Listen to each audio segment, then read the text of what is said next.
اگر آپ بھی تکلیف، مصیبت اور پریشانی کی وجہ سے ڈپریس ہوتے ہیں تو اس اسلامک کانسیپٹ کو سمجھ لیں، آپ کا دل بھی ہلکا ہو جائے گا اور نعمت اسلام پر فخر محسوس ہوگا۔ اللہ آپ سے سوال کرتے ہیں، ام حسبتم ان تدخلوا الجنہ، کیا تم نے جنت کو اتنی آسان سمجھ لی ہے کہ بغیر کسی آزمائش کے آسانی کے ساتھ ہم وہاں پہنچا دیں گے؟ حالانکہ پہلوں کی طرح ابھی تو آزمایا بھی نہیں ہے، چھوٹی موٹی پریشانی کے نتیجے میں اتنے واویلے شروع کر دیتے ہو۔ تم سے پہلوں کو اتنا آزمایا کہ قدم ڈگمگا گئے، ان کے نبی کہنے لگے متی نصر اللہ، اے اللہ اب مدد کب آئے گی؟ تو ہم نے ان سے کہا کہ بس اب پہنچ چکے ہو، مدد بہت قریب ہے، تھوڑا آگے بڑھو، مدد تک پہنچ جاؤ گے۔ اور دوسرا، ان مع العسر یسرا، آپ کتنے ہی سخت تکلیف، پریشانی اور مصیبت میں ہو، ذرا ارد گرد نظر دوڑائیں، آپ کو کچھ نہ کچھ اپرچونٹیز اور آسانیاں نظر آئے گی۔ یہ مکس اپ ہے آسانی اور پریشانی کا، آپ کو نکھارنے، سنوارنے، بنانے اور بیوٹیفائی کرنے کے لیے۔ اور یہ اس شخص کے لیے ہے جو دونوں طرف نظر دوڑائے، آنکھیں بند کر کے اندھیرے میں گیو اپ کر کے بیٹھ نہ جائے، بلکہ باہر نکلے۔ صبر، شکر، تقوی، توکل، یہ سارے کانسیپٹ اسی لیے ہیں تاکہ انسان اسے فیس کر کے آگے بڑھے۔ اور تیسرا، وَلَسَوْفَ يُعْطِيكَ رَبُّكَ فَتَرْضَىٰ، کہ ان تمام مائنڈ سیٹ کے ساتھ اگر صحیح محنت، صحیح رخ کے ساتھ، صحیح جگہ اگر کرو گے، اللہ تمہیں اتنی خوبصورت منزل پر پہنچائے گا کہ پیچھے جتنے غم تھے، اسٹرگل اور سٹریس جسے، وہ تم خوبصورت اپنی کہانی کے طور پر یاد کرو گے اور اللہ کا شکر کر کے تم بہت زیادہ خوش ہو جاؤ گے۔ چند دن کی زندگی ہے یار، گزر جائے گی،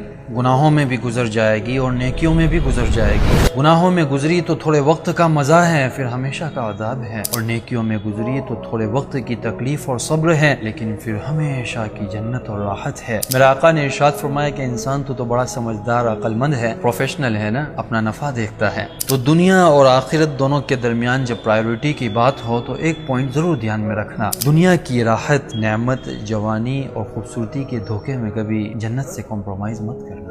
اللہ سے ہمیشہ یہ کہیں کہ اللہ میرا حساب آسان لینا، کیونکہ جس کا حساب لیا گیا وہ تو پھنس گیا۔ حضرت عائشہ فرماتی ہیں کہ پتہ ہے آسان حساب کیا ہے؟ قیامت کے دن اسے بلایا جائے گا اور اس کے اچھے عمل اور گناہوں کا دفتر کھولا جائے گا اس کے سامنے، اور پھر دیکھیں گے اچھائیوں کو دیکھا جائے گا اور اس کے گناہوں کو اگنور کیا جائے گا کہ نہیں ہے، ارے نماز پڑھی، ارے روزے رکھے، ارے اچھے اخلاق سوارے، ارے اللہ کو راضی کیا، اور وہاں گناہوں کو اگنور کیا جا رہا ہے کہ نہیں۔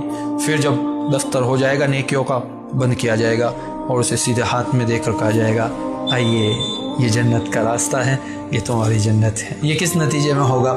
اچھے عمل کریں، اچھی زندگی گزاریں، چھوٹے موٹے گناہ ہوتے ہیں اللہ سے توبہ کریں، لیکن اللہ سے کہیں اللہ حساب مت لینا، آسان حساب سے۔ شیطان جب آپ سے بڑا گناہ نہیں کروا سکتا تو وہ ہار نہیں مانتا، وہ اپنا آخری وار کرتا ہے۔ He plays his last card, final and the most dangerous۔ وہ کیا ہے؟ وساوس، اوور تھنک کرواتا ہے، خیالات میں گم کرتا ہے، دلوں میں ڈاؤٹس کریٹ کرواتا ہے، اپنی نگاہ میں اپنے آپ کو ناقابل اور بے قیمت بتاتا ہے، اللہ کی نعمتوں کو آنکھوں سے اوجھل کر کے کہ اب تو میرے پاس کچھ بھی نہیں ہے اور کچھ ہونا بھی نہیں ہے۔ یاد رکھیں یہ شیطان کا حملہ ہے، وہ آپ سے بڑا گناہ نہیں کروا